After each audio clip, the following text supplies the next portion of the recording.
अस्सलामुअलैकुम dear viewers. हमारा आज का टॉपिक है चर्बी।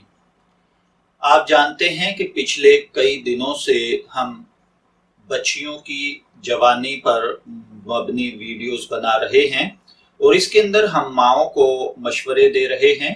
अब इसी सिचुएशन के अंदर बाज़ औक़ात बच्चियों की चेस्ट पर यानी ब्रेस्ट पर चर्बी की प्रॉब्लम बन जाती है या वो चर्बी बनाना चाहती हैं यानी मोटापा या बड़ी ब्रेस्ट दिखाना चाहती हैं। तो ऐसी सिचुएशन में क्या किया जाए?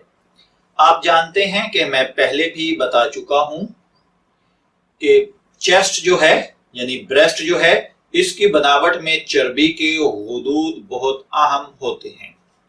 अगर लड़की फरबांदाम यानी मोटी है और उसकी बॉडी पर चर्बी की मोटी तह है तो ये ब्रेस्ट पर भी हो सकती है और ऐसी लड़की की ब्रेस्ट बाकी जिस्म की मुनासबत से मोटी होगी। हालांकि ये भी जरूरी नहीं। फरबा अंदाम लड़कियों या औरतों के जिस्म पर चर्बी की तकसीम हर जगह बराबर होना लाजमी नहीं है। ये भी मुमकिन है कि कोई लड़की या औरत मोटी हो जाए लेकिन उसकी ब्रेस्ट का साइज मौरूसी वजूहात से छोटा हो तो इससे बाकी जिस्म की मुनासबत से छोटे ही रहेंगे। इसलिए कभी भी इन चीजों में बच्चियों को परेशान नहीं होना चाहिए कि मेरा वजूद ज्यादा बढ़ गया और ब्रेस्ट छोटी है या ब्रेस्ट बढ़ गई और वजूद कम है।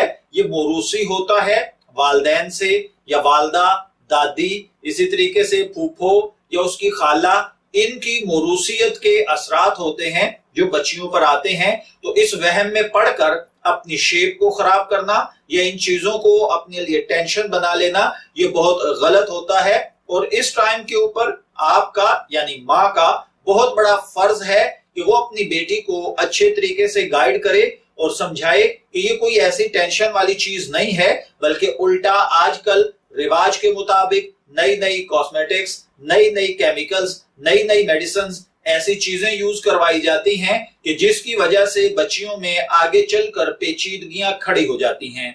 मैं दुआ गो हूं कि अल्लाह ताला हमें इन मसाइल से महफूज रखे। इजाजत चाहेंगे, फिर मिलेंगे किसी नए टॉपिक के साथ। तब तक के लिए अल्लाह हाफिज।